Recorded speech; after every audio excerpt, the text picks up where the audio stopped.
সুন্দরবনের ঝড়খালি কোস্টাল থানার পুলিশের তৎপরতায় আগ্নেয়াস্ত্র কার্তুজ সহ এক দুষ্কৃতীকে গ্রেফতার করা হয়েছে। ধৃতের নাম সুশান্ত সরকার।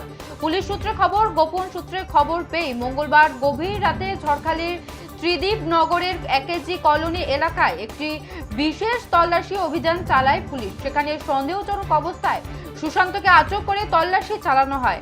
তার কাছ থেকে একটি বেআইনি আগ্নেয়াস্ত্র, একটি তাজা কার্তুজ উদ্ধার হলে পুলিশ তাকে গ্রেফতার করে। ধৃতের বিরুদ্ধে অস্ত্র আইনে মামলা রুজু করা হয়।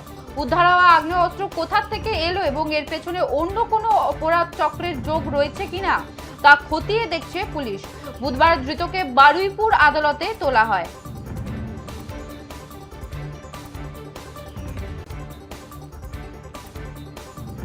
আগ্নেয়াস্ত্র কার্তুজ সহ গ্রেফতার দুষ্কৃতী ধৃতদের পেশ আদালতে। সুন্দরবনের ঝড়খালি কোস্টাল থানার পুলিশের তৎপরতায় আগ্নেয়াস্ত্র কার্তুজ সহ এক দুষ্কৃতীকে গ্রেফতার করা হয়। ধৃতের নাম সুশান্ত সরকার। গোপন সূত্রে খবর পেয়ে মঙ্গলবার গভীর রাতে ঝড়খালির ত্রিদীপ নগরের একেজি কলোনি এলাকায় একটি বিশেষ তল্লাশি অভিযান চালায় পুলিশ। সেখানে সন্দেহজনক অবস্থায় সুশান্তকে আটক করে তল্লাশি চালানো হয়। তার কাছ থেকে একটি বেআইনি আগ্নেয়াস্ত্র, একটি তাজা কার্তুজ উদ্ধার হলে পুলিশ তাকে গ্রেফতার করে। ধৃতের বিরুদ্ধে অস্ত্র আইনে মামলা রুজু করা হয়েছে। উদ্ধার হওয়া আগ্নেয়াস্ত্র কোথা থেকে এলো এবং এর পেছনে অন্য কোনো অপরাধ চক্রের যোগ রয়েছে কিনা তা খতিয়ে দেখছে পুলিশ।